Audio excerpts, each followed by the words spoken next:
Test, test.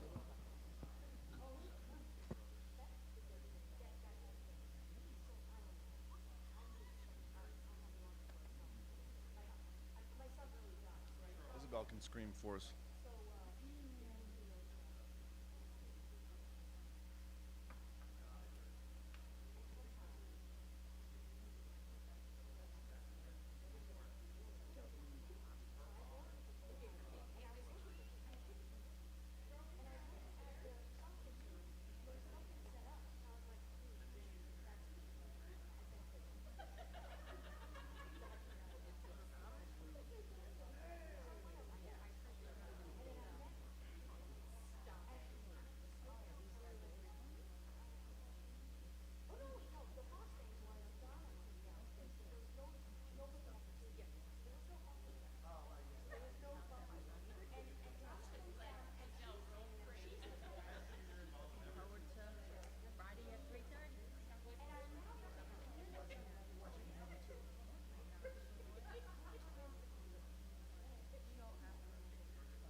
Everybody's ready? Okay. Good evening, everybody. We're going to stand for the Pledge of Allegiance. Could you all rise, please?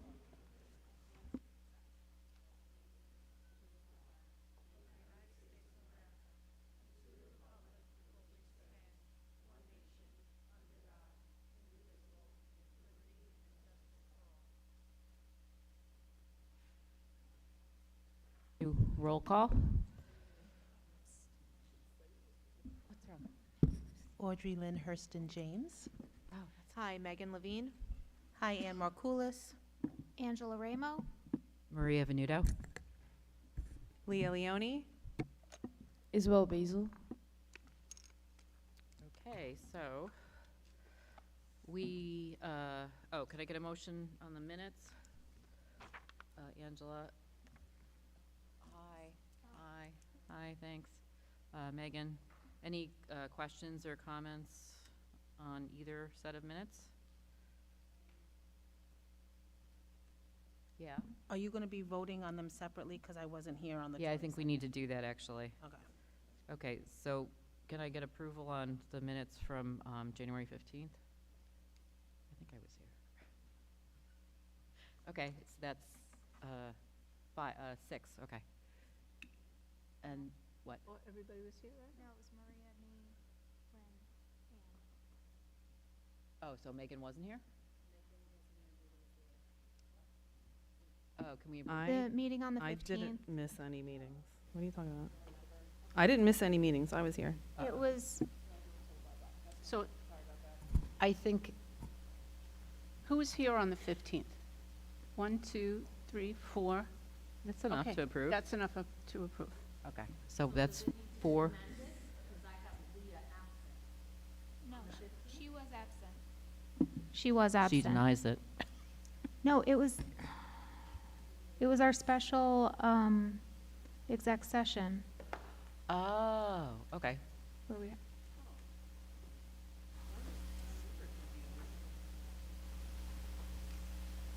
We can table this.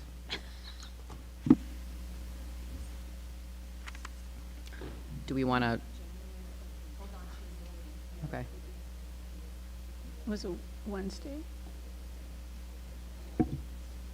What was that meeting for, January 15th? That was a special. Yeah, but I think just a few people were there for that. Hmm? 'Cause that's There were not- 4 people, and then that's- one left for agenda setting after. That wasn't a regular board meeting date, correct? No, we had a special exec session That was before agenda setting.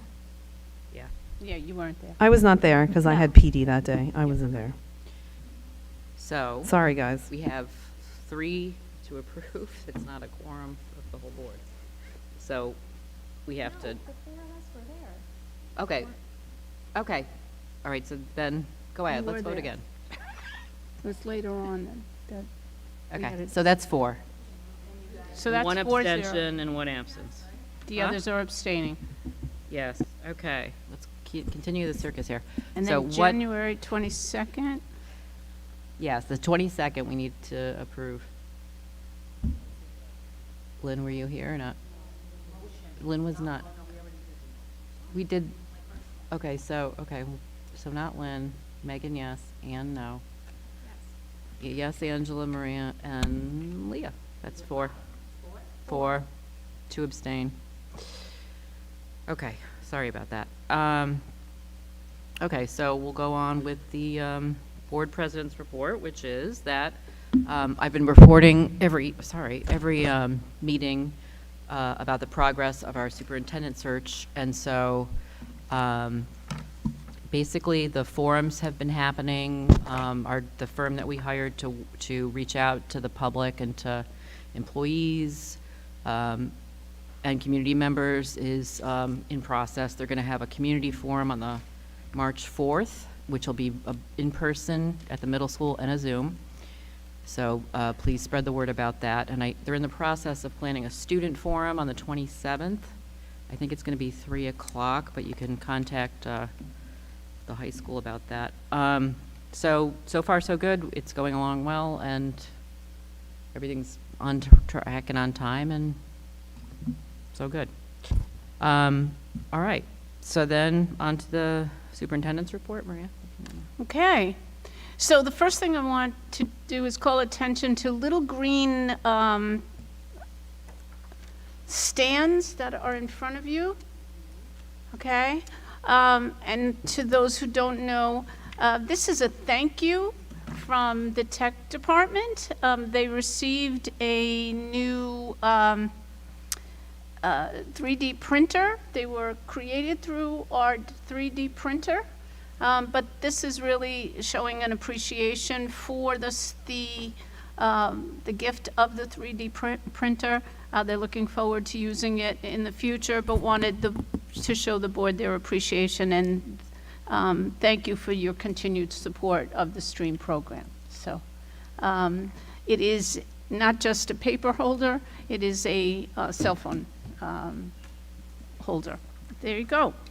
So now, I would like us to pause for a public service announcement. And that public service announcement is really to show you a little bit about what's coming to Landing and later to Connolly in regard to student performances. So, to the commercial, please.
So tomorrow night, please feel free to join in the festivities and see the premiere of our young actors in Frozen. Looking forward to that. And later in the month, it will be at Connolly if for some reason you miss it at Landing. All right, thank you. Okay, so at this point in time, we're starting to recognize a number of people. And so if I can begin with Anna. Anna, our coordinator for technology, you have a recognition.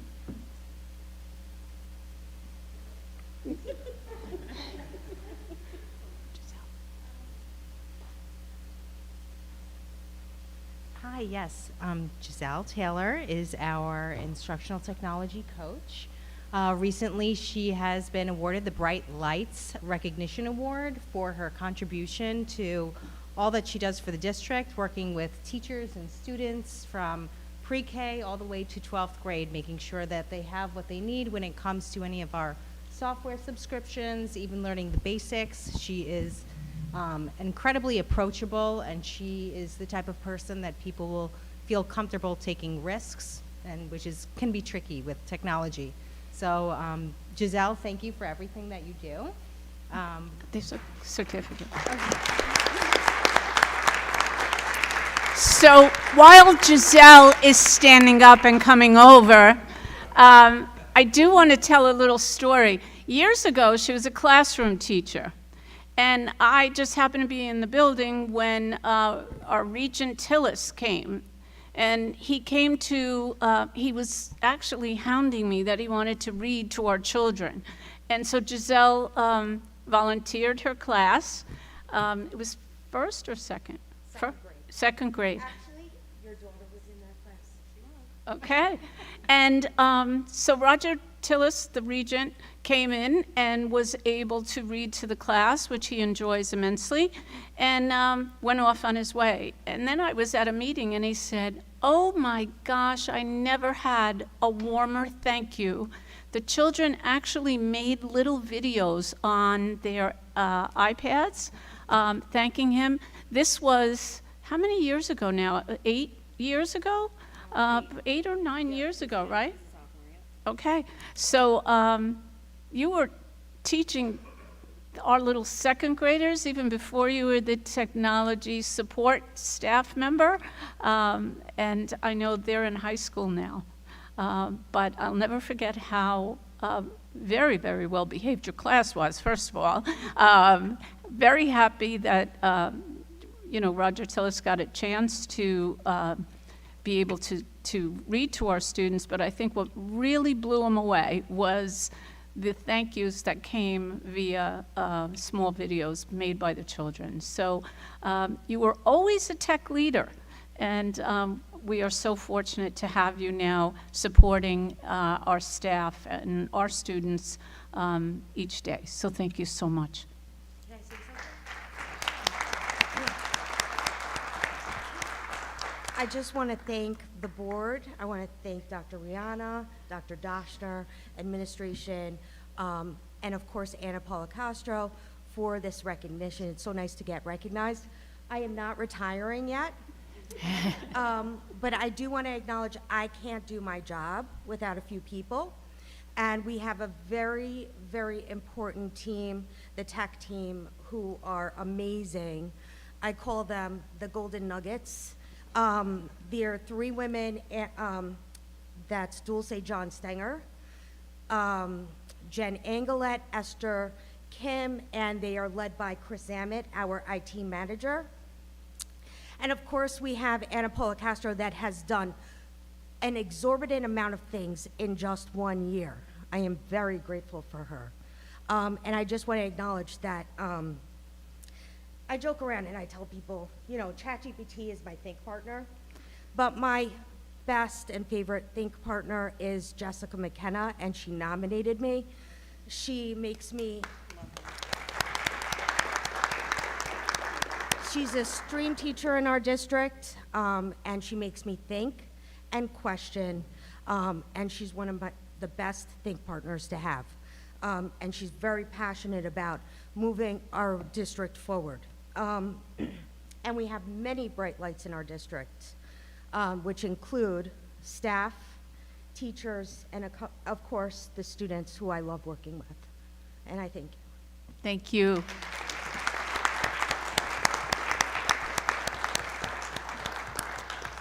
Okay. So as recognitions continue, where am I? Can I have Kim Rizzo to the podium, please?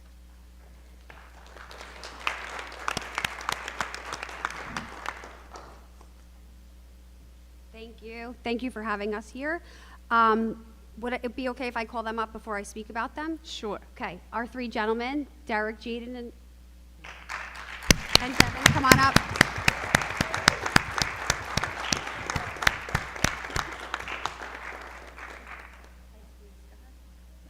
I like standing next to them. They make me look little. Okay. Yeah, you could face right out here. So, reminiscing a couple weeks ago with Mr. Gallo, he had specifically named these 3 young men when they played 7th grade football, and he said what an exceptional season it was and how they were unstoppable and they never lost a game. So with that being said, it clearly has gone through their careers here in Glen Cove. And these three young men standing in front of us just received New York State All-State honors.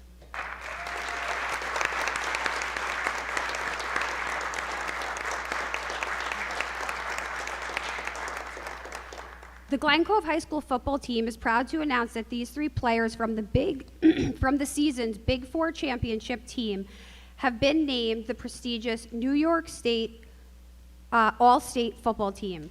Running back Devin Gonzalez, wave. All-purpose back Jaden Johnson, and offensive lineman Derek Brown.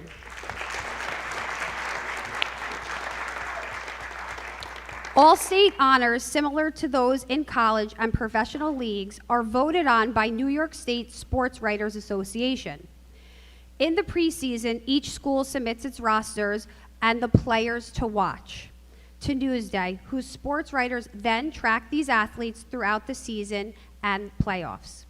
In our case here in Glen Cove, the players were seen in action at the MacArthur and Roosevelt games, as well as in the 2 playoff games. Devin Gonzalez set a school record this season, rushing over 1,400 yards and scoring 22 touchdowns, including runs of 20-plus yards in every game.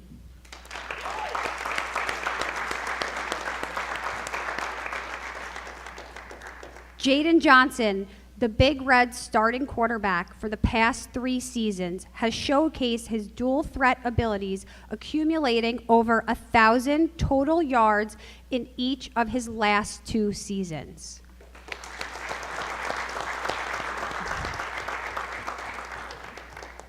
Derek Brown was a dominant force on both offense and defensive lines, playing a crucial role in Glen Cove's record-breaking rushing performances. Nice.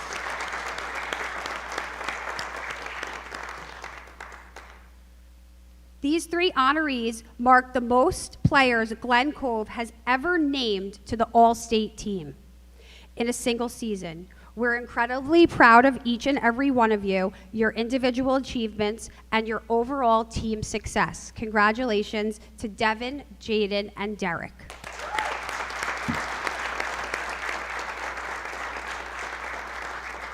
And if anybody doesn't know them from being on the football team or seeing them on the football field, I have the pleasure of knowing them both playing football as football players and as student athletes. They're 3 incredible young men. I'm always happy to see them, passing them in the hallways. They always stop into my office, whether it's to say hi, grab a piece of candy, whatever it may be. But they really are a huge contributors to our school community and to the high school, and everybody here looks up to them and admires them. So I'm proud to know each and every one of you and to be right alongside of you through the success. In addition, I just would like to mention the 3 coaches, Coach Rubin, Coach Curatolo, and Coach Tripp. Coaching football is not just coaching game to game. There's so much that goes on behind the scenes, and it starts they're probably already meeting now for next season, whether it's watching film and just preparing for the next season. So kudos to the 3 of you for the amazing job that you do as well. Thank you. Could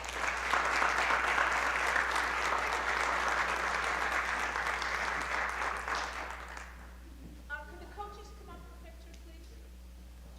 So while the coaches are coming up, I get to say something. And I'm going to tell you that I've watched you guys play over the years. I especially watched you this year at homecoming. I have to tell you, I was so scared because as big as they seem, I actually was parking my car when Baldwin's bus drove in. And these huge people came off that bus. And I said, oh my gosh, they're going to hurt my children. And then I saw you play. And Mr. Hudson's not here, but he actually took a video of me screaming the entire time the ball was in the air, and I knew it was going to land in your arms, and you just went around each one of these big, huge people and scored a touchdown time and time again. What a wonderful homecoming, but you just, in those games and in the playoff games, the amount of skill I saw, the level of skill, I want to credit the coaches, but I really have to tell you, you guys were amazing this year. This is a recognition well-deserved. Congratulations.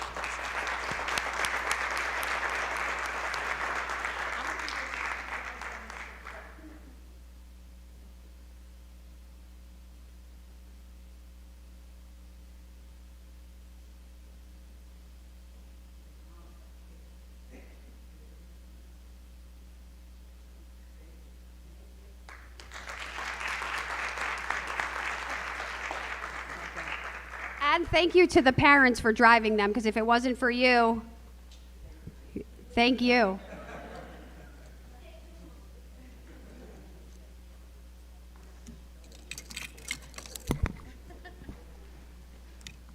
Okay. All right. So last year, at a district shared decision-making meeting, a district team meeting, we talked about things that may impact our school district. And we talked about, and I always talk about, the wonderful students that we have, the time I get to spend with them and have conversations, and how they really have provided us so much of actually what we do each year. Their input is so important, their voice so important. And so as we spoke about this in particular, but also the new changes coming down the pike, we talked about what would a graduate look like. And I want to introduce two administrators that quickly volunteered to help us put together what is called a portrait of a graduate.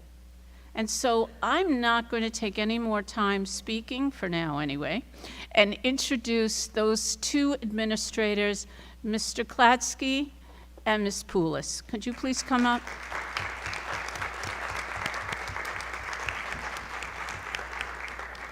Okay. All right. You This is going to have to go quite a bit. I'm going to do this. do you want, okay. We'll pass good. it back and forth. So thank you for having us here tonight and for entrusting us with this really exciting project. Before we even dive in, though, we want to acknowledge this was a highly collaborative process, and we're really thankful that many of the members who helped establish this vision are here with us tonight in the audience. So I'm going to embarrass them by asking them if you could please stand, those who are on the committee with us, if you could stand up just for a brief acknowledgement, please, including our students. No. Yeah. There we go. Thank you. So these are folks who volunteered their time to help establish this portrait. So we're very thankful that they're here with us tonight.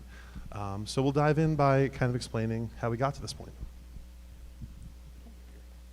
So as Dr. Rihanna explained, last spring she introduced us to the graduation measures that were going to be rolled out by New York State.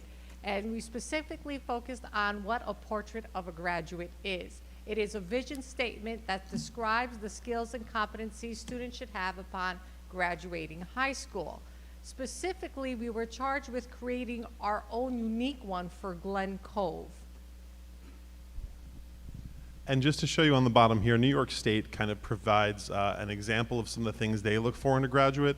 We looked at a variety of examples from different districts in considering what Glen Cove might establish as its own portrait of a graduate.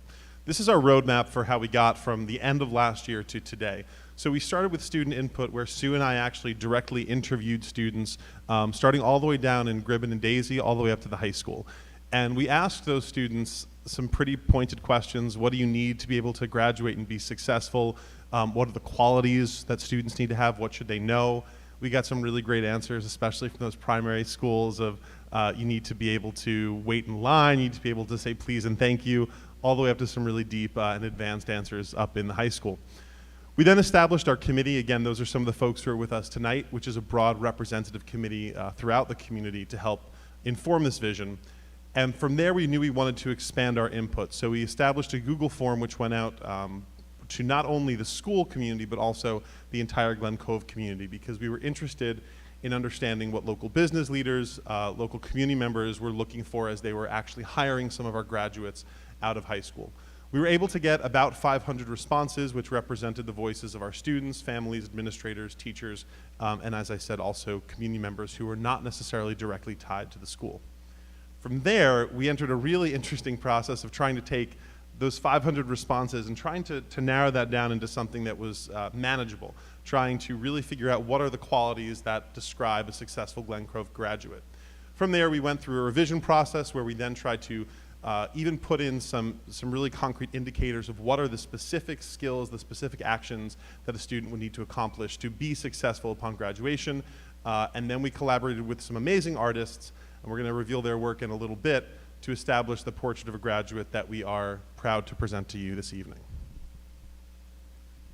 Here we have the list of representatives that created the portrait of a graduate, an amazing group of people who spent many hours with deep discussions, really focusing on how to create the best portrait of a graduate that is going to work and live beyond us and the work and the discussions that we're having. So really visionary people devoted to coming up with something that is going to have a huge impact for years to come, hopefully. And at the end of the day, we had to narrow this down to some specific skills. These are the 5 skills that we came up with. So we as a group came to the consensus that a Glen Cove graduate must be a self-advocate, a versatile learner, an engaged citizen, a critical thinker, and a collaborative communicator. And what you'll see when you look at the full portrait of a graduate document is we've gone further, and for each of those categories, we've listed some specific skills, some specific indicators that speak to each kind of bucket.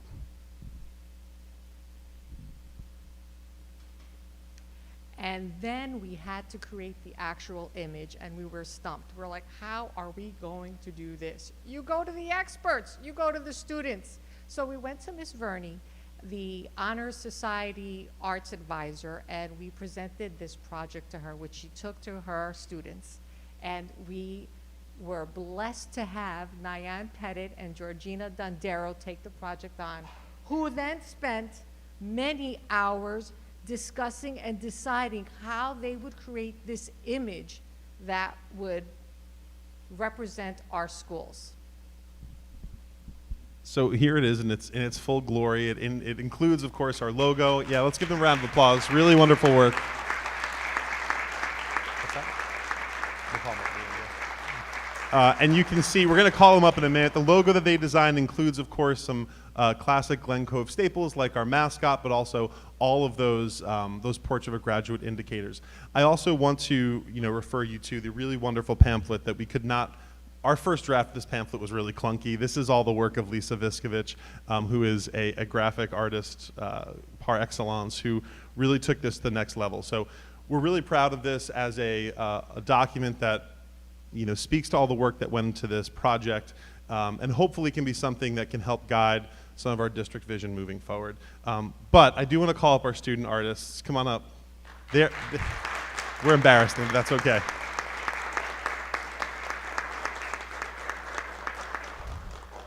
So again, thank you both. This was a wonderful product that you put together, and just an excellent contribution that will stay with the district for quite a long time. So thank you for your work on this. Yeah. You girls got to come over here. Yeah. All of us? Or? Yeah. The girls up here. Stand in the front there and face Mrs. Oh yeah. And, Here.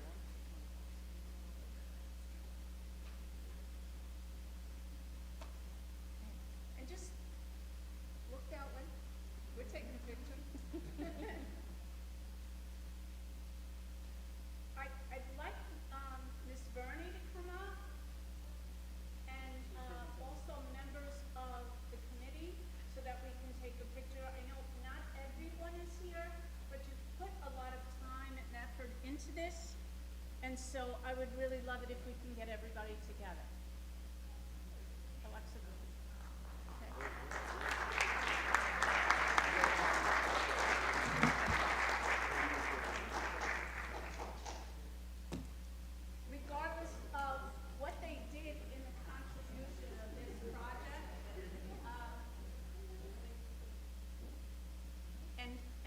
just to be aware, districts are going to be mandated to come up with this. We're just a little ahead of the curve. So thank you for all the work that each one of you have done in contributing to this project.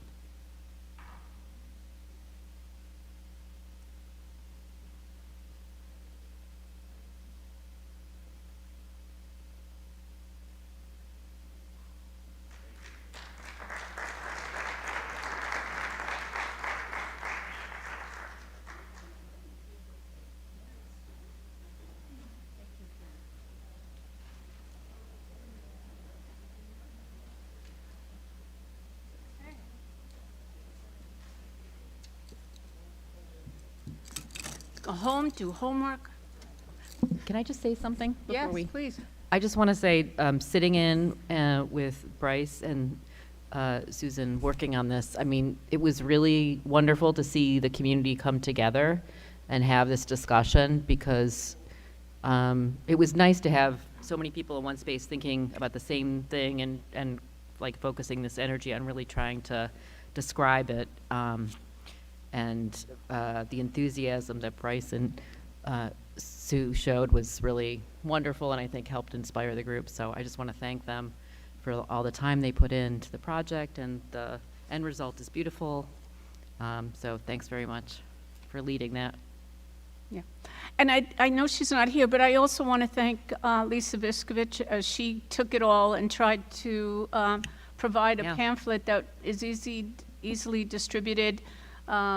She tried as best she could, and I think it really came out beautifully, and it really is a symbol of the district. So, ladies, the two young students, Georgina and I, really thank you. You are going to really be a major contributor to this project, and your work will be, really the showcase of our portrait of a graduate. I don't know how you came up with it, but you did, and it was truly beautiful artwork. I actually got a sneak preview of it, and I got to put a picture of it in my office, and it just is on the wall, and I am so proud of you. Thank you so very much. Okay. And now I want to provide some information in regard to the Rockefeller report, and some aid I hope is coming to Glen Cove in the right way.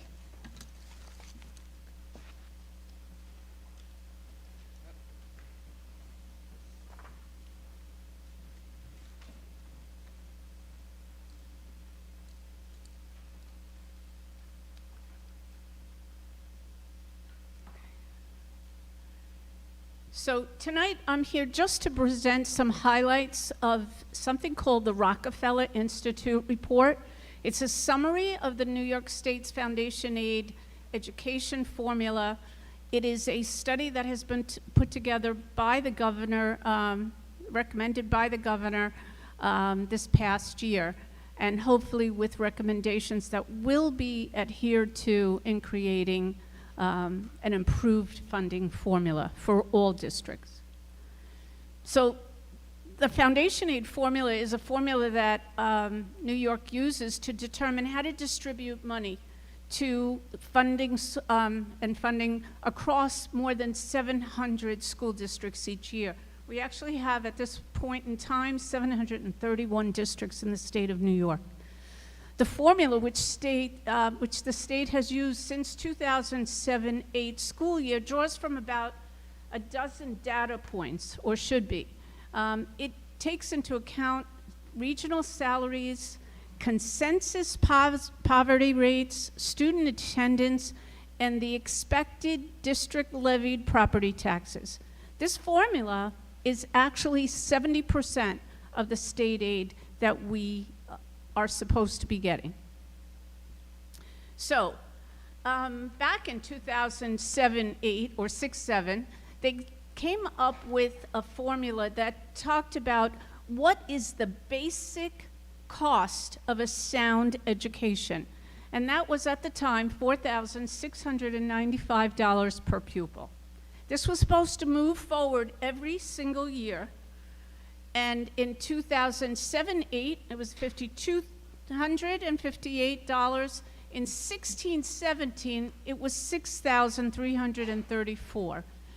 But I have to put aside the fact that it was not that way for Glen Cove and for a number of other districts. In 2008-9, we hit inflation, and New York State did not meet its obligation, and it actually cut aid. And so Glen Cove, that was supposed to receive 100% of this aid, only received about 44% that was required by the formula. And it wasn't fully recovered until 2023-24. Now, I really do want to say that when we discovered that we were not getting the aid that was necessary, we began to, with the support of the board, we began to work with legislators and with the governor's office to try our very best to get 100% of that aid for our school district. If you remember, we started something called the Suburban Harm 5. Ray Sanchez from Ossining, the superintendent at that time in Ossining, actually, he and the business official called me, had heard me speaking at a statewide meeting, and said, I think we have similar issues. From there, we brought on a number of other districts on Long Island that also did not get their full aid. So, I did say that in 23-24, we actually got 100% of our aid, kind of. We actually got 100% of a flawed formula. Everybody realized it wasn't truly providing the aid that it was supposed to, and that the actual formula did not properly provide for the local ability to pay or the district's needs. Not just Glen Cove, but a number of districts in the state of New York.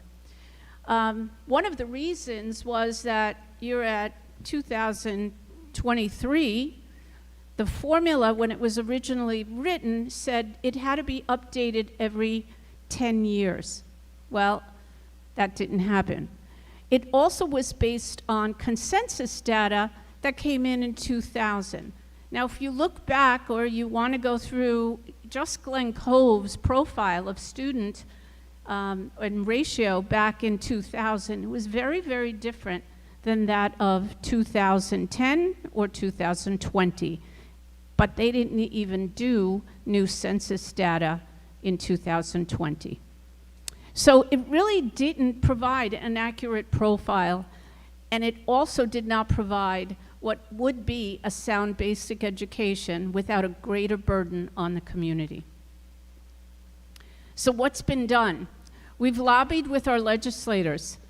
We've met with the assemblyman in our district as well as the New York State Assembly Education Committee in the Assembly, Assemblyman Benedetto. We have met with the chairperson of the New York State Senate Education Committee as well, Senator Mayer. Senator Mayer is unique, and we're very fortunate to have her as the person in charge there because she represents a portion of her district is Yonkers. And Yonkers, just like Glen Cove, has very similar district profile. We met with the New York State Education Department, we met with the governor's office, and we met with the New York State officials in charge of budget for the governor's office. We've testified, I actually personally testified at a budget hearing a number of years ago, and we had a white paper put together.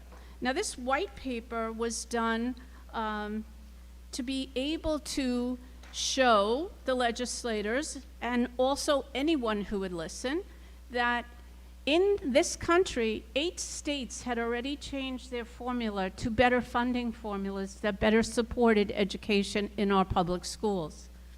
The white paper was written by a man named Bruce Baker. He's an economist and also professor.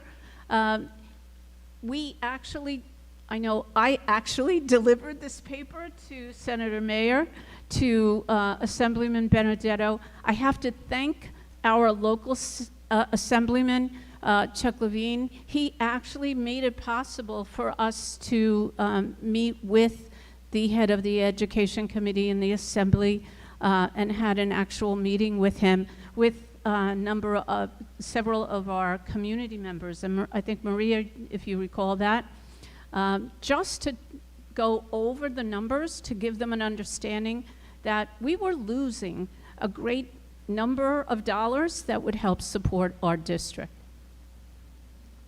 So, the results, we phased into 100% over 3 years. So it was 21, 22, 22, 23, and 23, 24. But in that time, the governor also played with the formula, and so it wasn't put in place as it would have been in the area of the CPI. That is one example of how it was actually changed to better support the New York State budget, but still not provide appropriately to all. So instead, though, after 2 years of the Senate and the Assembly coming together and requesting money set aside for a new formula to be created, the governor put $2 million in last year's budget aside for the improvement of the current formula, for a true review of the current formula, and to provide recommendations for improvement. They chose the Rockefeller Institute to do this study. And we were happy that happened because Bob Magna, the man in charge of the report, came from the State Ed Department and had been there when they put the original formulas together. He understood education. He understood what really needed to be put into that formula, but he did not take that for granted. And so he had about 6 months, 6 to 8 months, to put together a formula that was a report that was due December 1st of 2024. Sure enough, that happened. And what I can tell you from a personal perspective is that he really did listen. He held public hearings in New York, all over New York, one being on Long Island that I actually attended with many other colleagues. He also took 2 full days to meet with the superintendent's executive committee, of which I am a member, to go over truly all the important components. He asked us to come together and say, what is it that you see that needs to be corrected and not truly supporting the instruction that's needed? And so he came up with he and his team came up with the following recommendations. So he said, revise and update successful schools data to determine a base foundation aid, create a realistic understanding of what it takes to provide a basic education in New York State.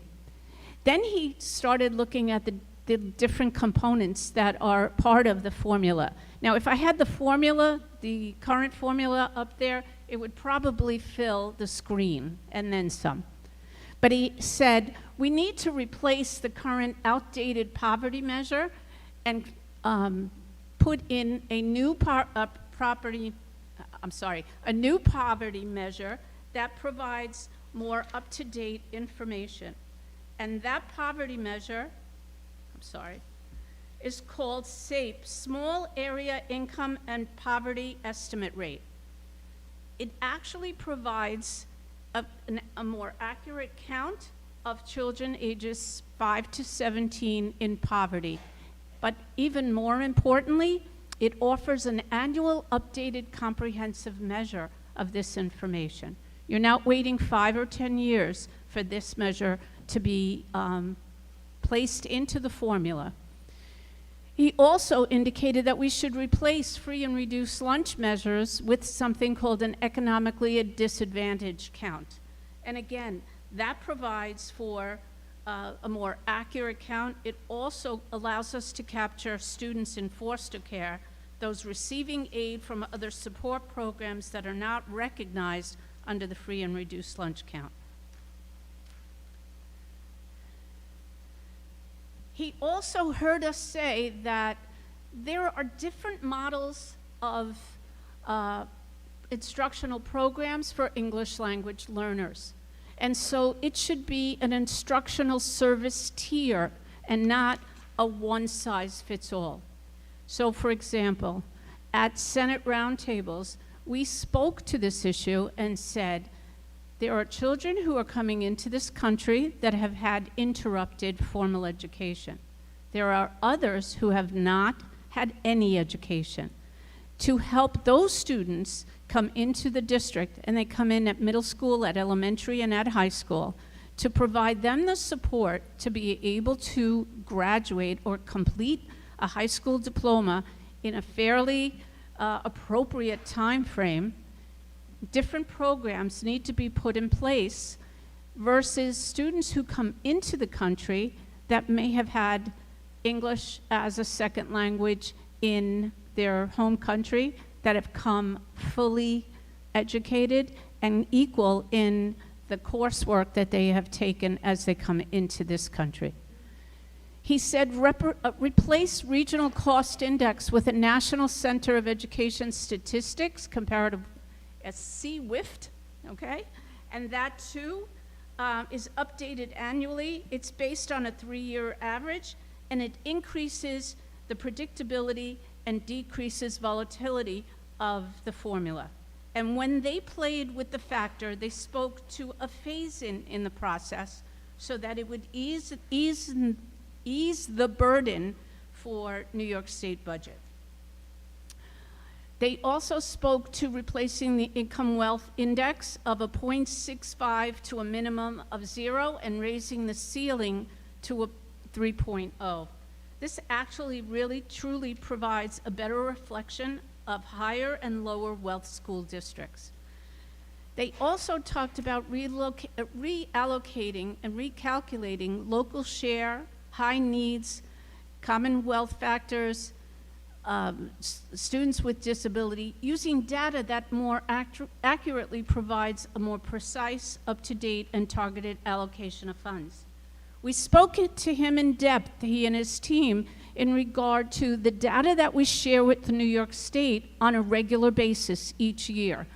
And although the timeline of providing that information may not give you an accurate account for this school year, it could be a 3-year average or a 2-year average, which at least would give you a better understanding of the need of the district at that particular time. He also spoke about the elimination of Safe Harmless. Safe Harmless had been put into place for many districts along the state of New York, mostly on Long Island. And he wanted to say that if the formula was able to calculate all the factors appropriately, Safe Harmless was not going to be something that was needed. So I'm going to give you I'm going to pick on one of our neighboring districts, but I think it's okay because it's been on national television. So, for example, if Jericho is a Safe Harmless district, so they didn't get 100% of their funding formula. When we were still getting that year 46%, they got 118%. But here's the other piece. They didn't do an injustice. It was just the way the formula played out. But what has happened is that since they put Safe Harmless in place back in 2008-9, the profiles of those districts have changed, just like perhaps Glen Cove.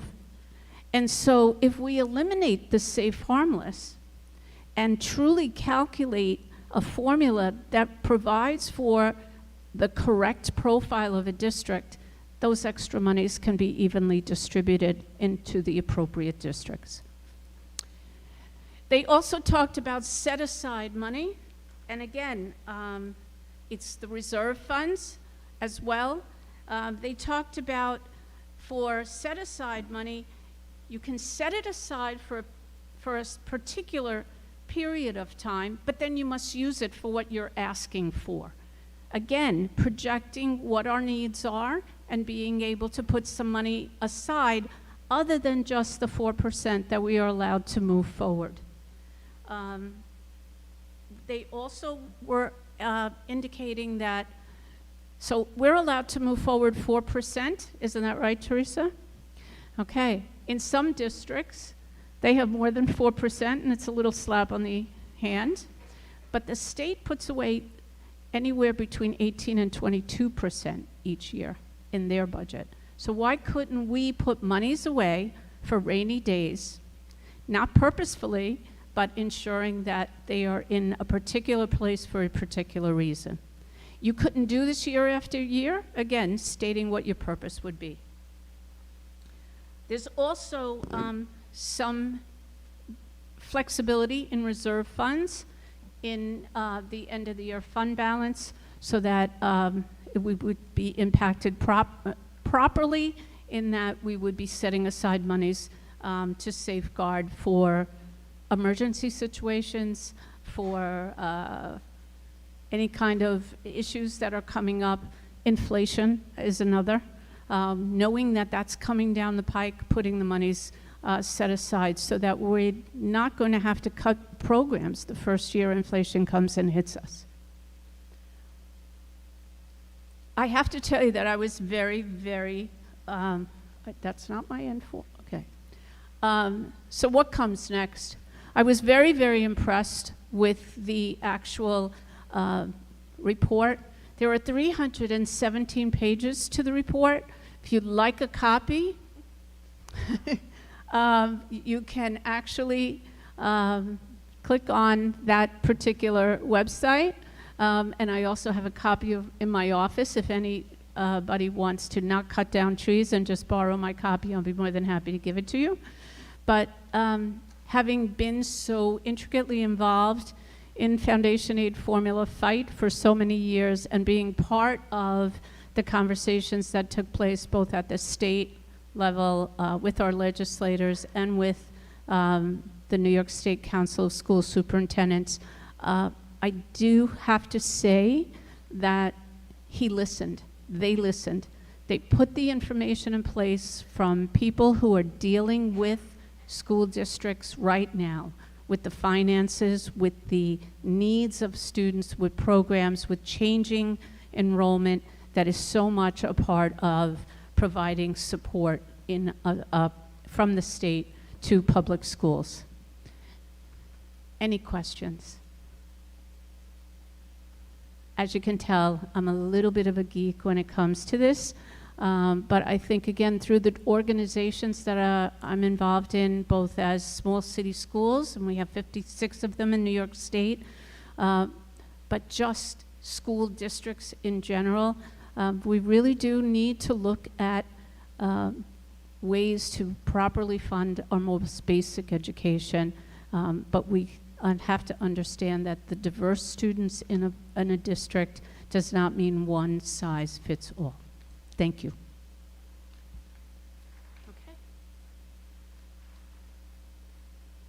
Okay, I'm going to do it from here. So at this point in time, I'm going to introduce Teresa Cahan, and she is going to give you the next in a series of information for a budget for 2025-26. Teresa.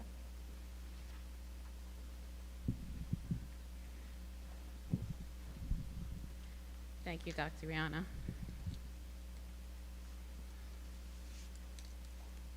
Good evening. This is a brief overview of tonight's agenda for Budget Workshop number 2.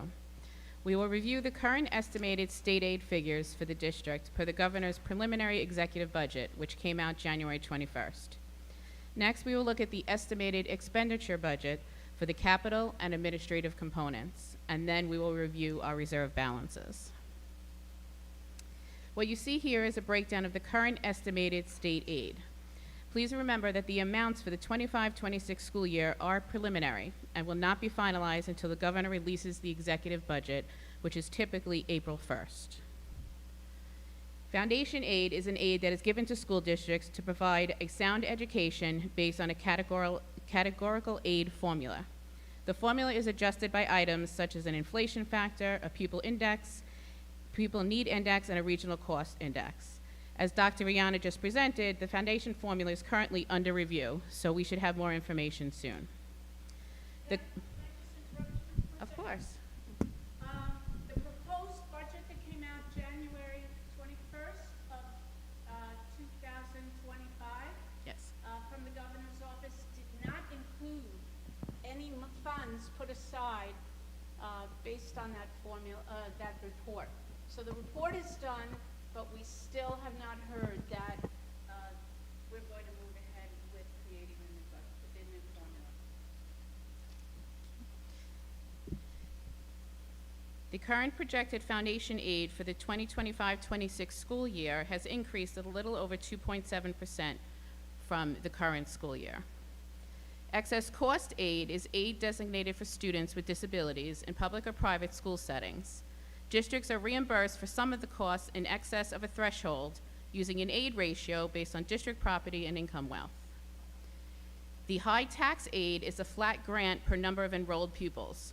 This aid has been frozen since the 2013-14 school year.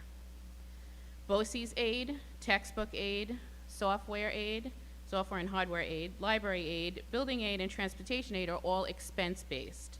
This means that the district will receive aid back on what has been spent and filed within the district's ST3, which is the annual financial report mandated by SDD. The overall total projected state aid today is just over $29.2 million, which is up by about 2.9% from this year. As I mentioned earlier, these figures are from the governor's preliminary budget, and the final executive budget should be available April 1st. Moving on to the expenditures, the first component to review is the capital component, which relates to the operation and maintenance of our facilities' interior and exterior, as well as the grounds. Operation and maintenance of plant includes salaries for our building and grounds and security staff, as well as the cost for utilities, supplies, architect fees, and environmental fees.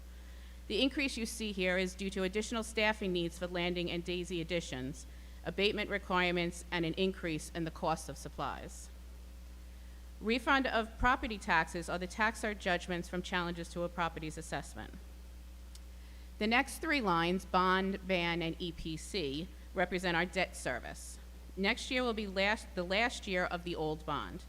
Since the new bond project was approved in 2022, the district has borrowed using bond anticipation notes, or BANs.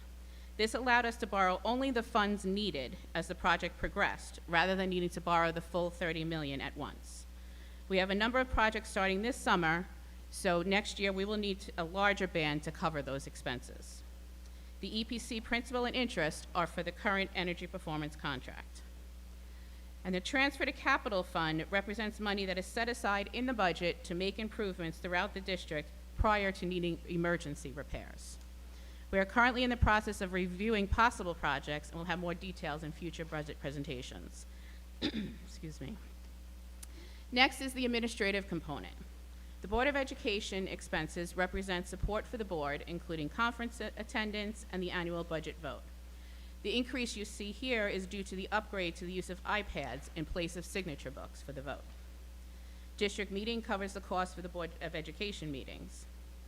The Office of the Superintendent and the Business Office include all expenses from salaries for the departments, attendance at conferences, memberships, bid advertisements, financial software support, and the supplies needed to run the offices.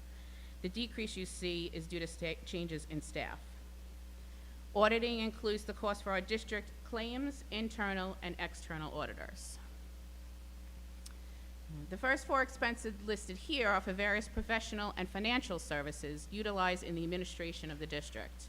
This includes our district treasurer, the district attorneys, our costs for the city of Glen Cove to collect the taxes on our behalf, and the fee for our fiscal agent. The expenses for the personnel office include salaries, attendance at conferences, recruitment, and the cost of our absent management system. Records management represents the cost for registrar and residency investigations. Public information represents the cost for the district public relations office, printing and mailing expenses, and the supplies needed in that office. The increase is due to an increased cost for printing and mailing. Unallocated insurance includes coverage for property, liability, cyber, and flood insurance. Our costs for insurance are continuing to increase, as I mentioned in the last budget workshop, which is why you see the increase here. Expenses for school association dues are expected to remain flat, and the administrative charges, which we are required to pay to BOCES, show a slight increase. Curriculum development expenses include salaries for the curriculum office and the district coordinators, as well as the cost for professional development, curriculum development, testing expenses, and supplies. Supervision of regular school includes building principals and office staff, conferences, and their supplies. Now, moving on to reserves. This is a list of our current reserves. The reserves are reviewed every year by our auditors to ensure we have an adequate amount. A healthy reserve balance improves our fiscal stability, as well as the district's credit rating, which allows us to borrow at lower interest rates. The first column you see here shows the reserve balance at the start of this school year. The use of reserve column shows the amount that was allocated as revenue for this year. The usage of $9 million from the Capital Facilities Improvement Reserve was approved in May of 2024 to complete the Daisy and Landing projects and for repairs at Thayer House. The final column shows what we expect the balances to be at the end of this year, assuming that we do not have any money available to add to reserves at year end. Also noted is the new capital reserve, which was approved in May of 2024 for facilities, security, and technology improvements. So budget workshop number 3 will be presented on March 5th, which will review a few items. First, we will discuss the program component of the budget. We will review any updates that we have on state aid, and then we will review the 25-26 tax levy. And that's the end of budget workshop 2. Thank you very much for your time, and I'd be happy to answer any questions. Yes. I'm sorry I didn't catch this earlier, and if you don't know the answer, I can come back to you at another time. For the records management, the budget was $50,000 and the actual expense was $92,000. Do you know why there was such a We big are now working with BOCES to do residency investigations. That's where the increase Oh, comes okay. from. All right, thank you. You're welcome. Any other questions? Okay. Thank you very much. Teresa, thank you so much.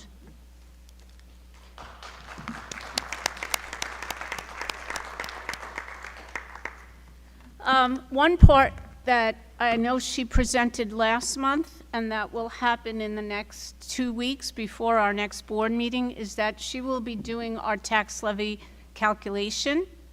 Tax cap calculation, I'm sorry.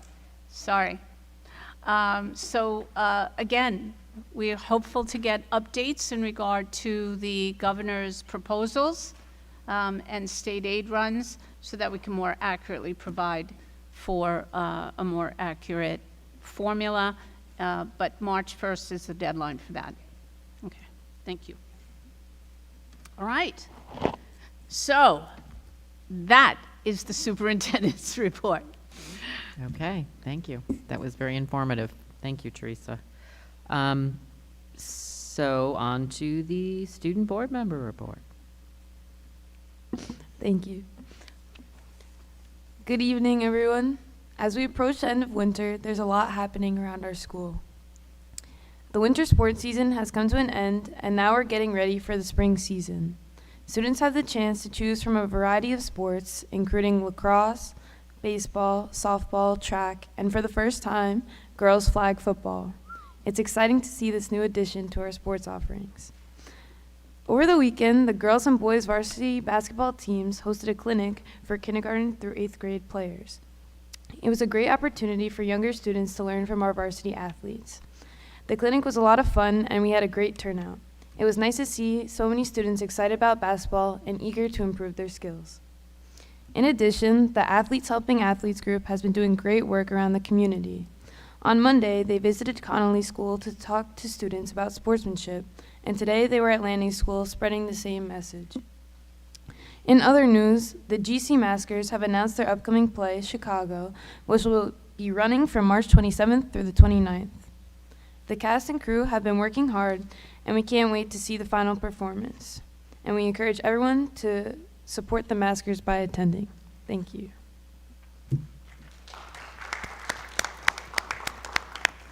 So sweet.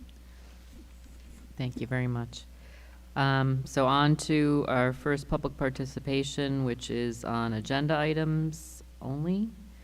If you have any questions or comments, no? You can just come up and sign in with Ida, and if you could limit your comments to 3 minutes, we'd appreciate it. Janet Black, Glen Cove, Grady Street. Question about the governor's preliminary budget amount. I had read that Glen Cove was winding up as her first statement with 3.77% increase, which wasn't near enough. My thinking on that is when she ignores the Rockefeller Foundation report, which it appears that she has done. I mean, it was in before she spoke. She has no intention of doing anything but starting low. I don't know that she's done that with every district around the state, but probably to many districts around the state. And if you start low, you're negotiating, talking to state assemblymen and state senators to try to get that up, you're still starting from that low point. So when you finish, you're not up where we should be anyway. So the governor seems to have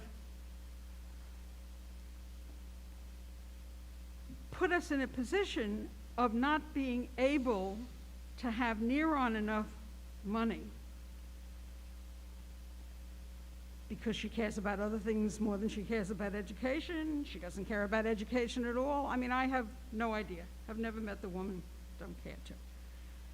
But if you start low in any negotiation, you're not going to come close to where, just because they're going to say, well, we're a lot better off than we were at 3.77, if that's the exact number. May not be. The article I read seemed to be good, but I'm not sure.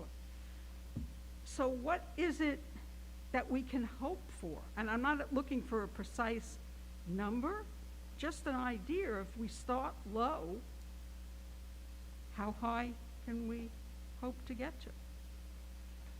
Okay, you want to take this? So in regard to starting low, I think traditionally the January projections have been lower than the actuals when the actual state comes out.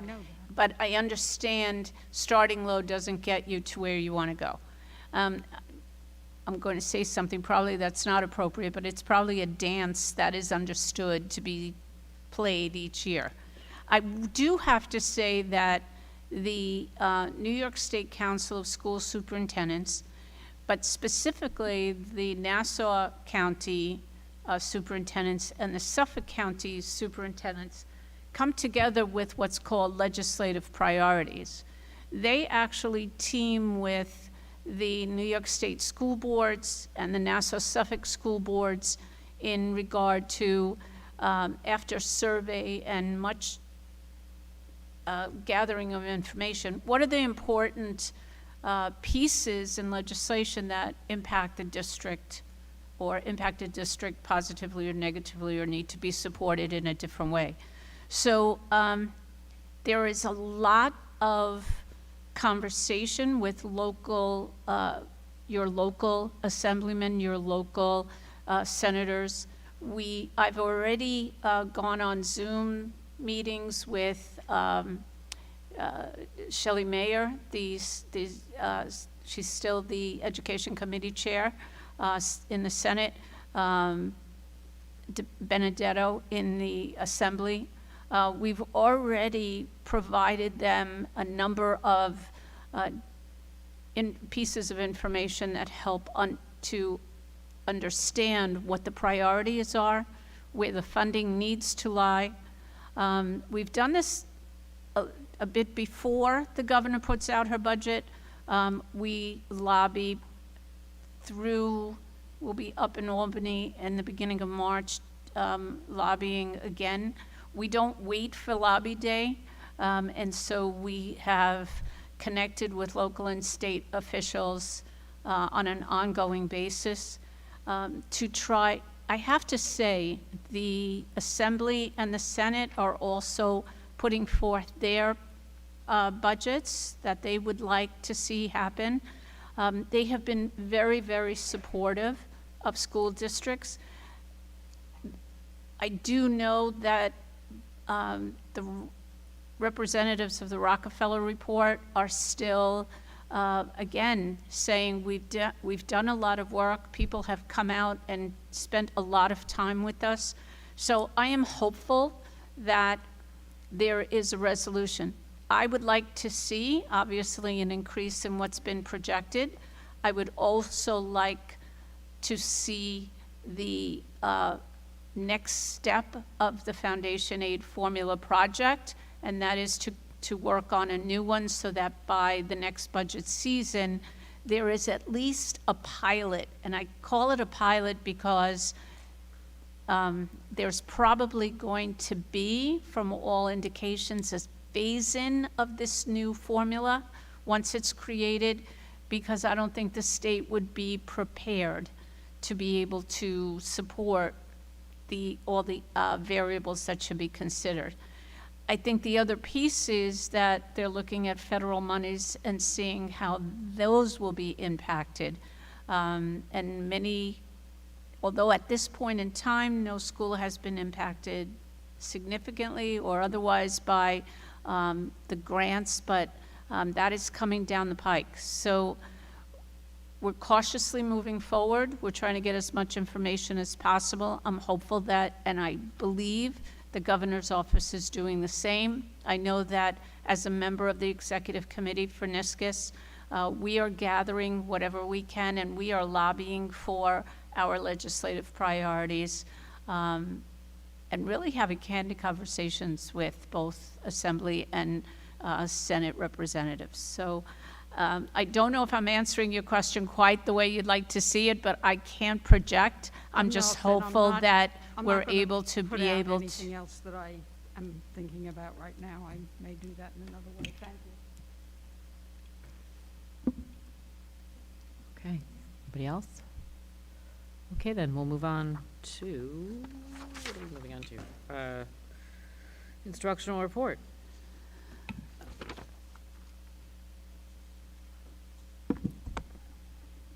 Based on the recommendation of the Superintendent of Schools, I ask the Board of Education to approve Agenda Item 7 on the instructional report, A, Committee on Special Education, and B, Committee on Preschool Special Education. Motion. Ann and Angela? All in favor? 1, 2, 3, 4. That's 5, okay. 6. Sorry. Okay. Sorry. I did not overlook. All by myself, I'm over I here. know, you're all alone. Okay, business affairs.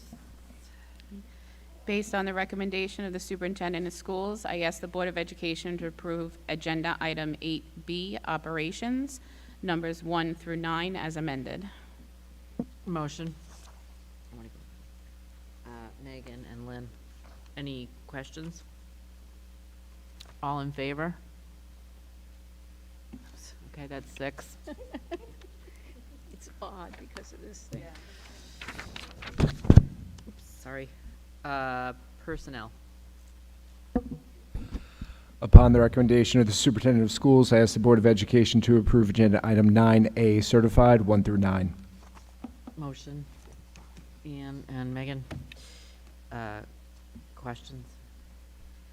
All in favor? 1, 2, 3, 4, 5, 6. Okay.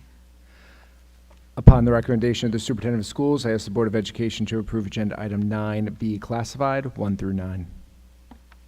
Motion, or, sorry, all in, or, wait, motion, thank you. Oh my God. Angela and Ann. Any discussion?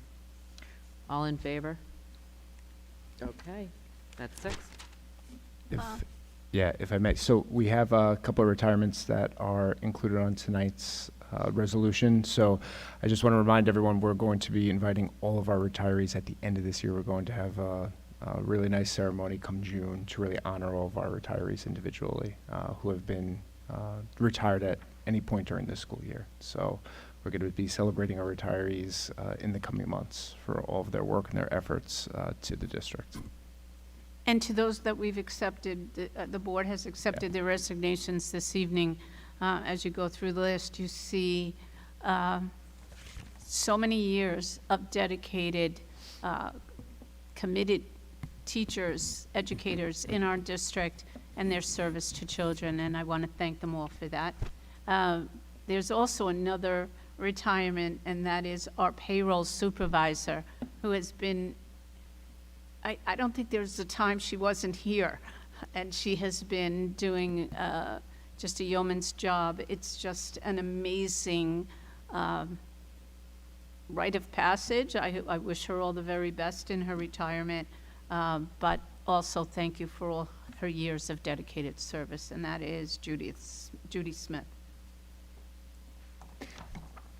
Dr. Aaron, if I also may. So tonight, we didn't have a chance to do so yet, but the opportunity presented itself tonight.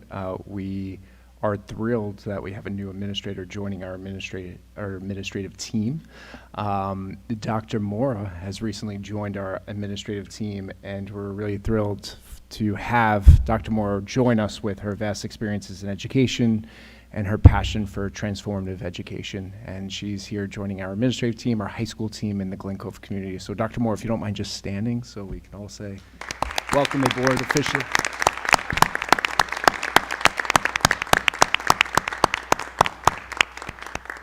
Dr. Mora, I just want to say thank you officially. I know that we board approved you a couple of weeks ago, but you are already a part of the day-to-day staff that feels like a part of the family. Thank you for a smooth transition into the district. Thank you for already reaching out and caring for so many of our students, and we look forward to the work that you will continue to do in the district. Okay, so we have some unfinished business, it looks like. And I think that maybe Leah wants to lead on this one. Yeah, so I guess it's been about a few weeks that we received a request, a letter to name the Glen Cove varsity baseball field after Mr. John Dalecki, who, the letter speaks to his legacy and his dedication. I kind of looked up some articles about him, and apparently he used to go and take care of the field himself at about 6 o'clock in the morning, so it would be ready for the kids. The letter speaks to his leadership skills, his coaching skills, and again, his meticulous care of the field, and how he just it really inspired so many players. So we sort of had a little a discussion about this here and there, and I just want to open it up to any comments, and I'd like to vote on this. Maria, if you could, a motion to, if anyone wants to speak about it or talk about it first. I don't know. We don't have to, we can just vote, not vote, whatever. Well, so if the recommendation is, well, according to the policy, right? Yeah. They follow the policy, they sent this letter, we have all the required signatures. I didn't know this, but a lot of our fields are already spoken for, which, I mean, I went to school here and lived here my whole life, and I didn't even know that all of these fields were actually named. So this is the last one, so maybe it makes sense to name this last one. And for somebody who was a teacher when I was here in school and really was special to a lot of people. And he's still a Glen Cove resident, Right. lives here. Okay, so you want to make a motion and? I don't know if I make the motion or you make the Well, motion. I don't know if You can make the motion. I would like to make the motion. I'm recommending and making a motion that we name the varsity baseball field after Mr. Coach John Delecky. Can Okay. I get a motion? Second. Ann, any discussion about this at all? Questions? Okay, so let's take a vote. All in favor? Okay, that's 6. Great. Thank you. Very much. Just for clarity, should I be letting them know, or have you already? Well, I was going to ask you that. No, I don't know if you want an email coming from the board or That from would be yourself. great. Yeah, I'll take care of That would it, be sure. great, I think. Yeah, right? sure. You have their email, right? Oh, yeah. Okay, so now we have a couple policies to look at, so do you want to, thanks. So up first in the unfinished business is a second reading for 2 policies that we discussed last Board of Ed meeting. So just as a reminder, the updates in policy 5605 to meet the updates that are required by NYSBA. NYSBA just requires that districts now outline specifically what they do and the actions that they take to have students registered and pre-registered to vote. So I worked with Policy Committee, and Policy Committee worked with Sue Poulos to make sure that everything aligned to everything that Sue Poulos leads here at the high school in terms of what's being done at the student level, at the building level. So that's what 5605, again, showcases and shadows, especially in that second paragraph. I'm sorry, in the third paragraph, in the second part of the third paragraph goes into specifics. And then Policy 1800E, that is the second reading with an amendment based upon the conversation from last Board of Ed meeting. I know one of the comments was, would this exhibit or checklist need to be submitted if there's a donation or a gift that's taking place over a year-to-year basis? Do you have to keep putting in the checklist again? And we made sure that we clarified that with the language about for gifts set to repeat over multiple years, the written offer will substantiate the continuation of that annual gift. It's just a way to clarify in the checklist in itself, because the purpose of the checklist to exist is to be a helpful resource for organizations who are making donations and gifts to the district. Okay, can I get a motion on these, on this policy? Okay, Angela and Ann, is there any questions or discussion about it before we vote? No? All in favor of approving the policy? Okay. So. All right, that's 6. Okay. All right, so then there's this policy E, so this is,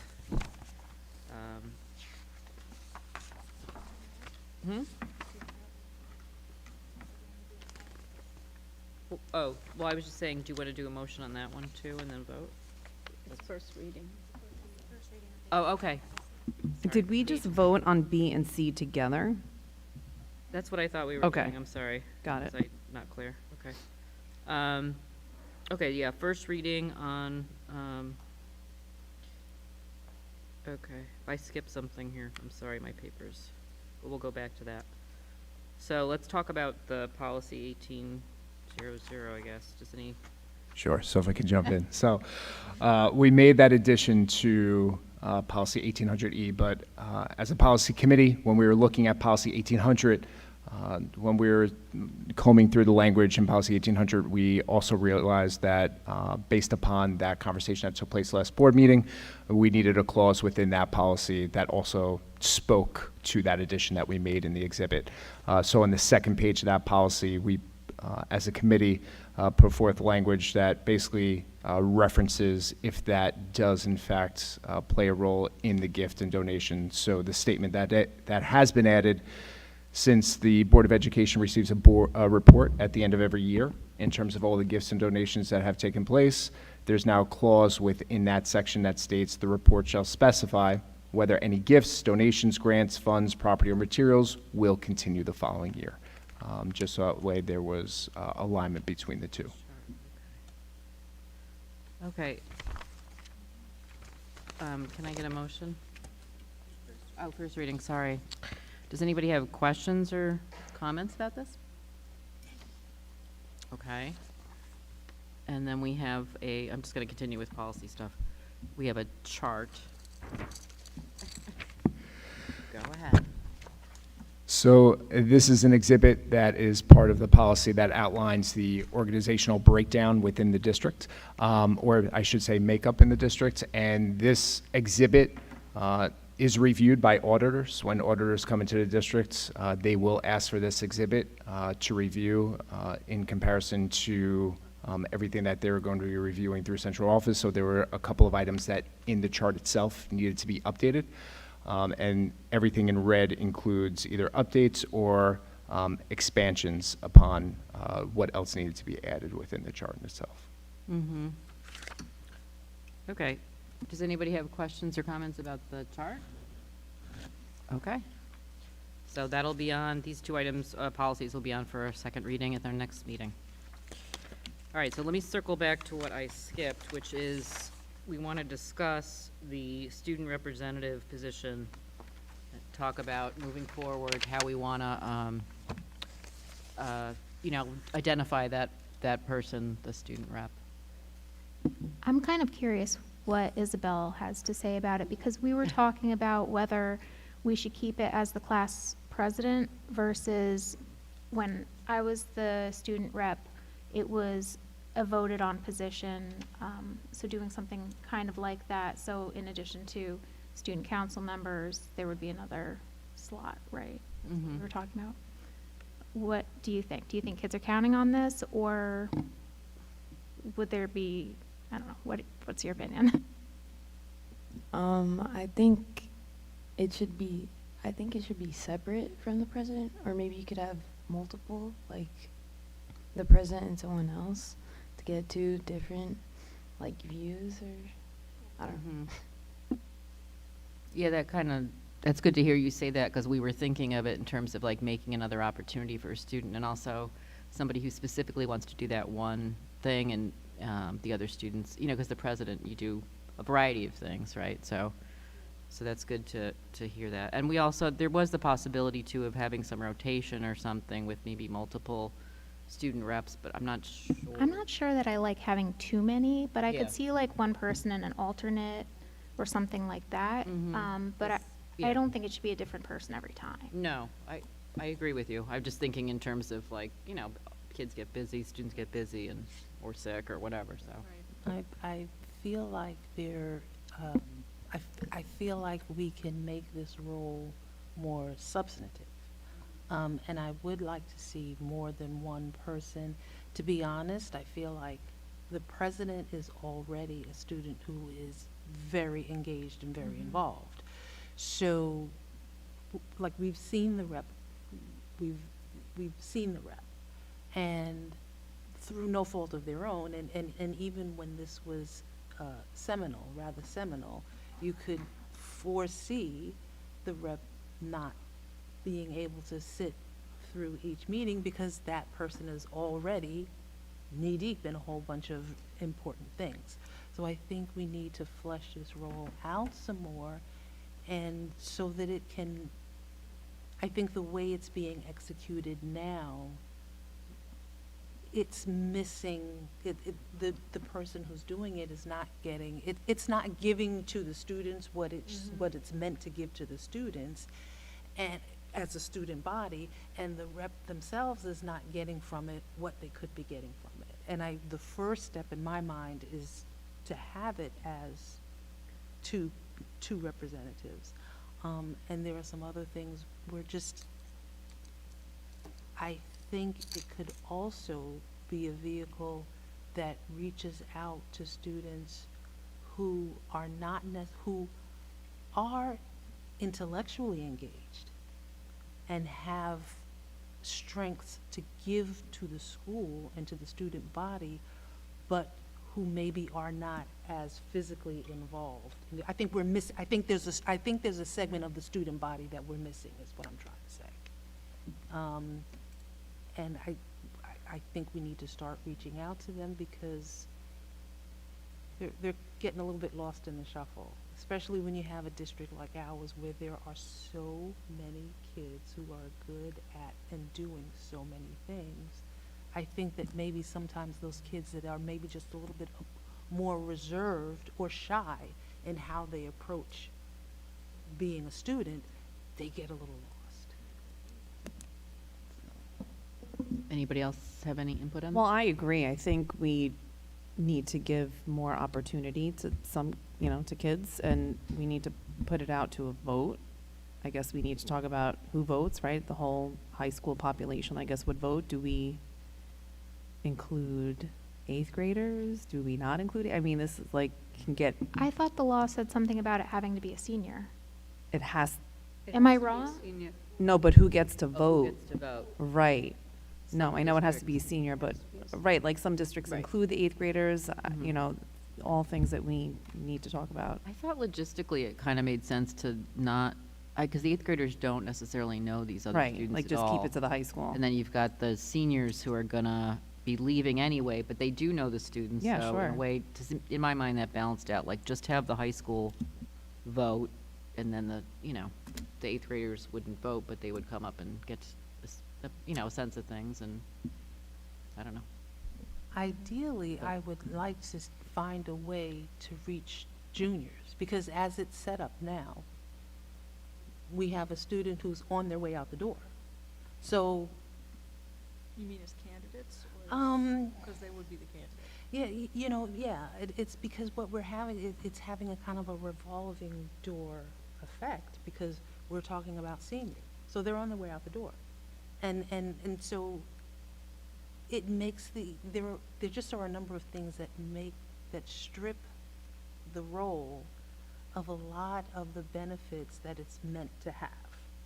You know what I mean? It's the idea, I like the idea of it, I like having it, I like students getting engaged in this way that has nothing to do with sports and nothing to do with theater kid mom here, and all those other things that we're accustomed to. But I think I think we need to look at its execution. I think there are better ways of execution, so we can really make it have the substance that it's supposed to have. For it to be a senior,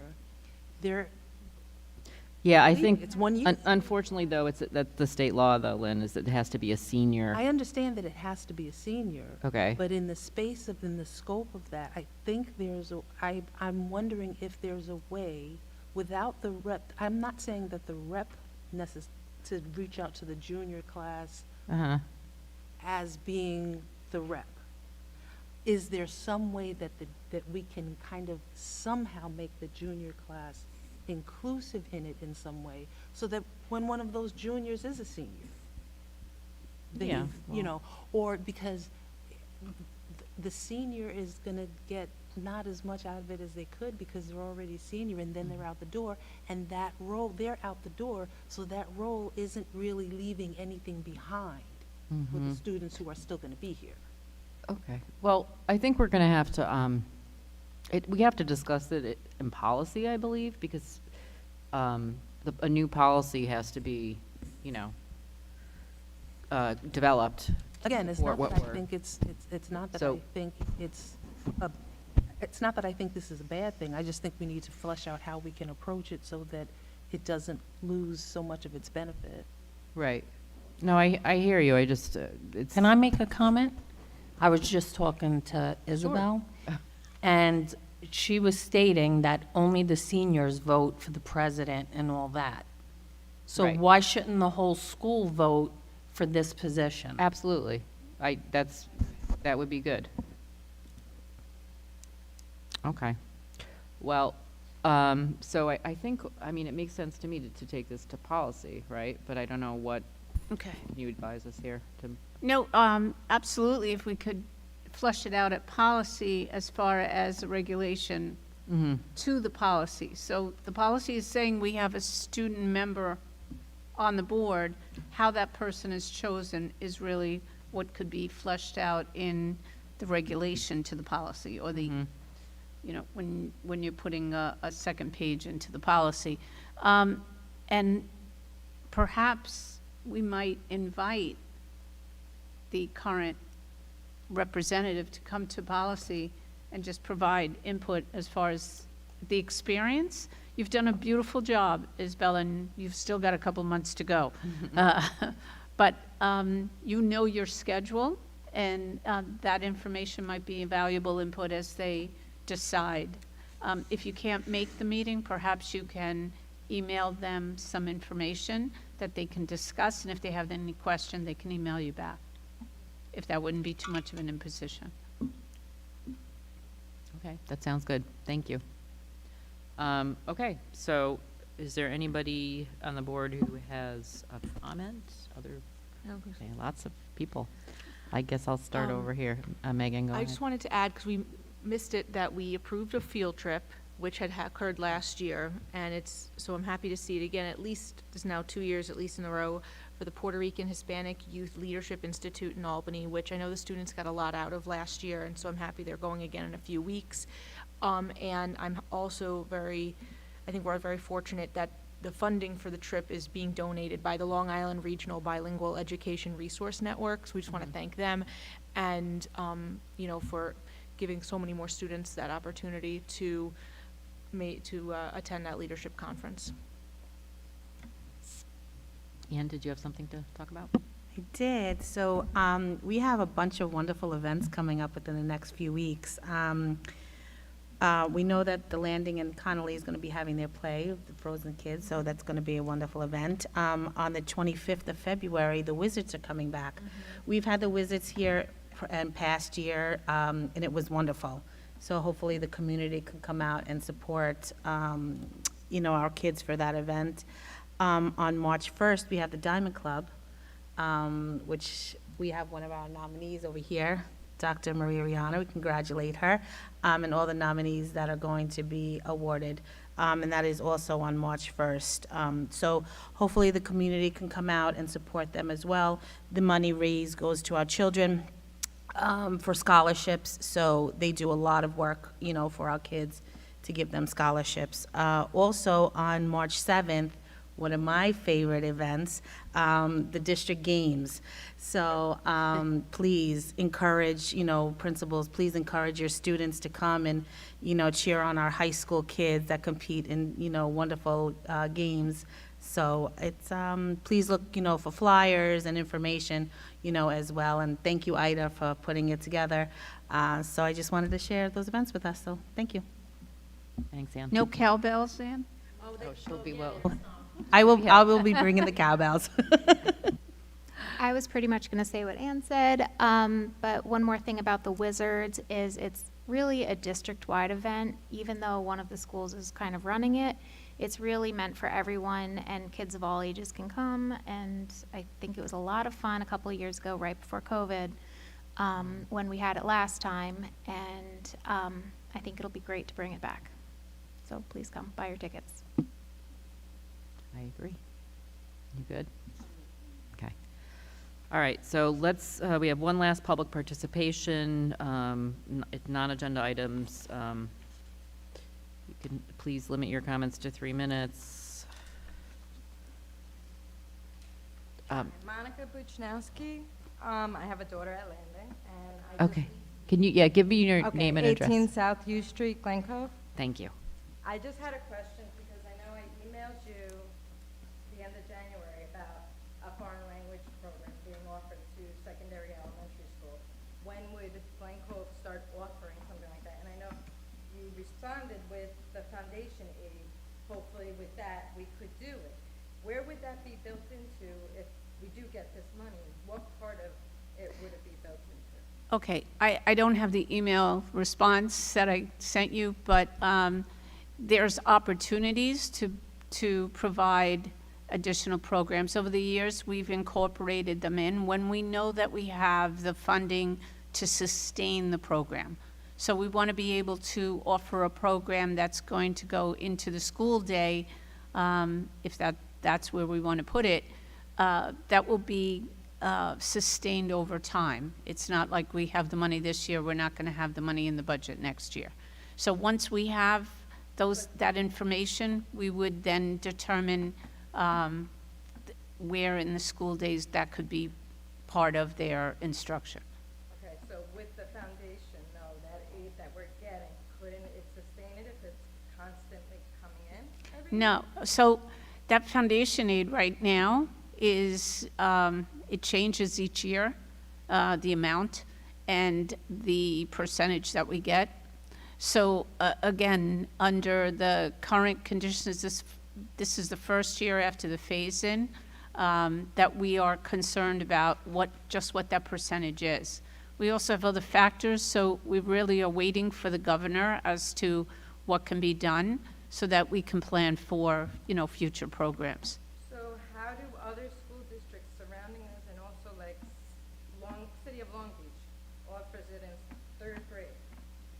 North Shore offers programs in 3rd grade, and they don't have the diversity that we have in the school district. I personally think it would be beneficial to have English-speaking students start learning another language like Spanish, so they can actually help their friends, their peers that are in the same class with them. If we're not helping each other grow, then what are we kind of doing? That's my comment. Is that the last comment? Okay, I don't want to take away from your 3 minutes, so I'm sorry if I intruded. I think one of the things you have to realize is that Glen Cove wasn't fully funded for many years. And although we have some programs, we've traded out programs over the years to be able to fund and then add programs like a 9-period day. I'm not saying that North Shore or any other school district that has it in there has not had an impact either on the tax levy, what we're going to be imposing on the community. So I think all those things are considered as a matter of process each time we look at how to improve or enhance our instruction over the years. Okay, one more statement. So I do know I was told that they took away programs already from Landing, like a swim program. I wouldn't know because I didn't go to school here, but that's what I was told. Yeah. They used to have a swim program at Landing? Okay. I'll be more than happy to go over the programs I know of in the 12 years I've been here with you, if you'd like to make an appointment to come see me. But in regard to the swim program, it was actually an introduction. It was a short period of time in conjunction with the Y.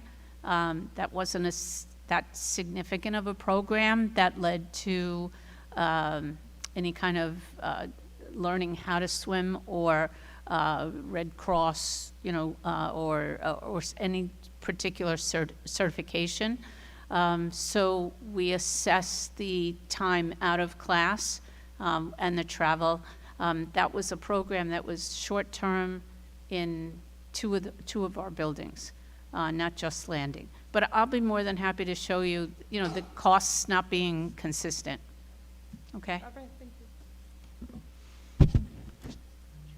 Can I also just add that obviously like that topic is something that we've discussed as a board, the issue of trying to draw the foreign languages or world languages down. And so it is something that we've it's part of our, I guess, conversation, thought process on maybe on some sort of plan moving forward. And as part of that plan, because up until a couple years ago, world languages started in 7th grade. And so just a few years ago, with the addition of the period in the middle school, then it was brought to the 6th grade. And so, and then it's a process. Kind of like when STREAM was added, it was started in 1 grade and then brought down. So it's not going to be overnight that we get it. Yeah, we made some changes to include STREAM as we started at a very different rate when we first introduced STREAM and then traded out some other specials during that period of time. So again, it's a process to see whether it's a program that over time we're supporting and if we're enhancing it or not. But yes, we did move the exploratory to grade 6 with an understanding that we'd like to move it down. So it's been conversation over the years. Yeah, I just want to add, I mean, I agree with you. I think it's a great thing that I would really like to see our district do it.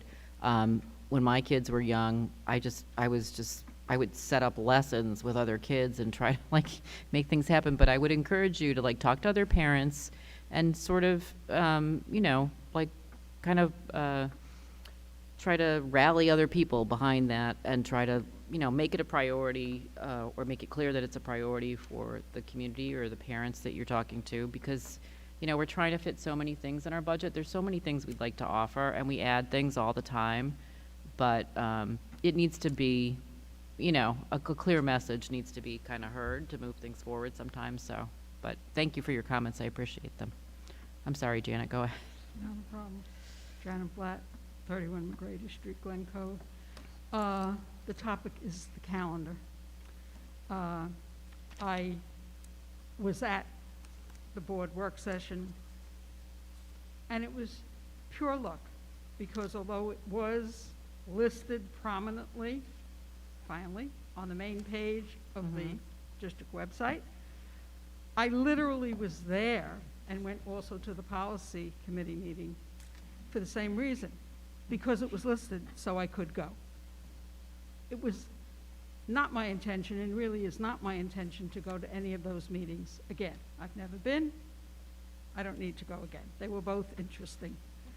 Had I not seen that listing, I would not have been at your meeting last week, and I would have missed a topic that I have spoken about for the last 12 years.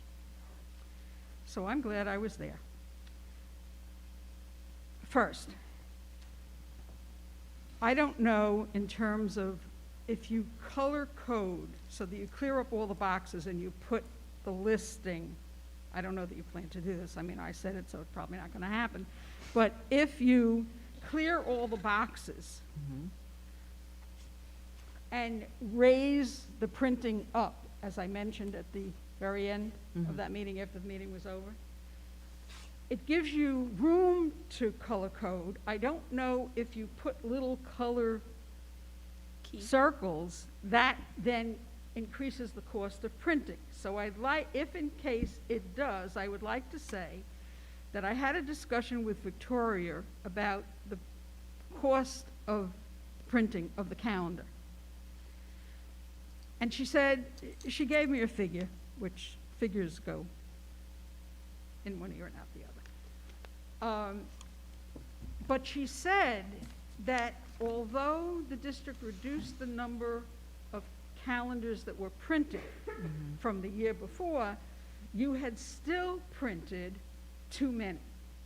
So if there is a cost to have color on the calendar, if you choose to color code, would be a very simple way of getting people to know what days are there and not filling up the boxes.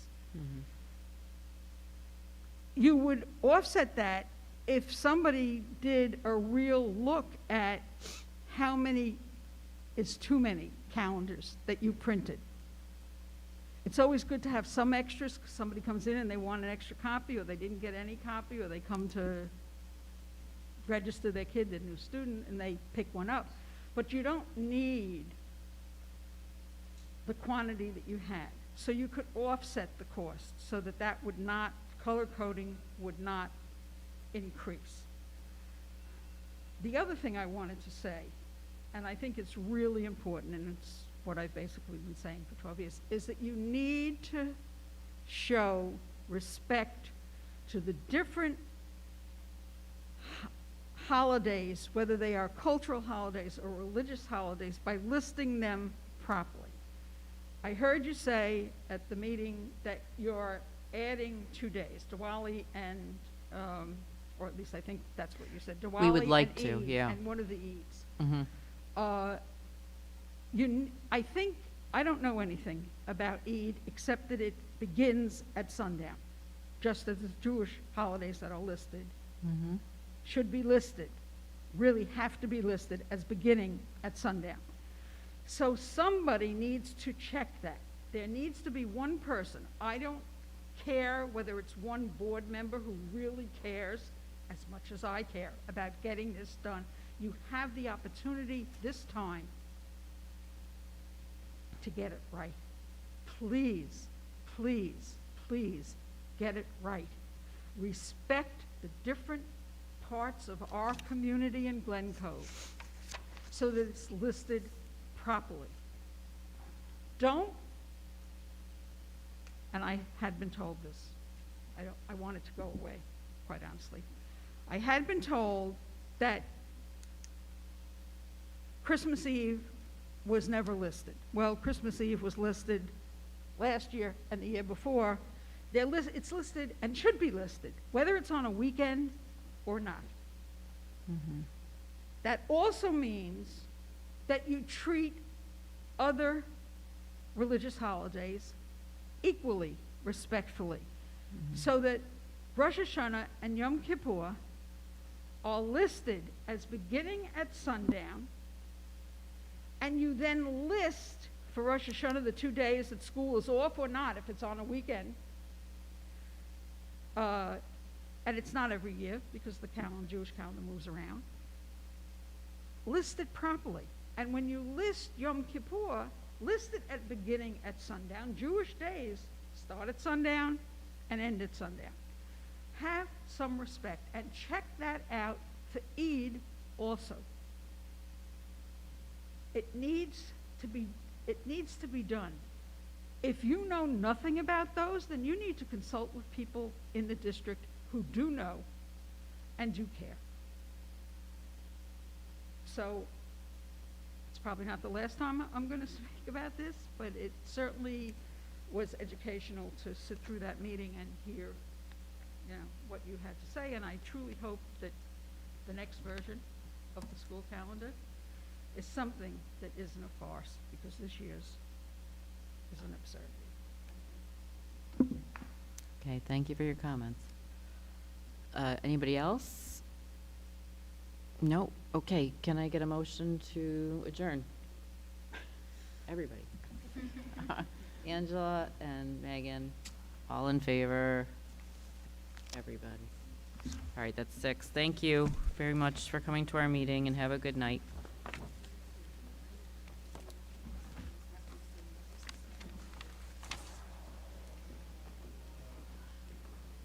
She came to my office She made an appointment.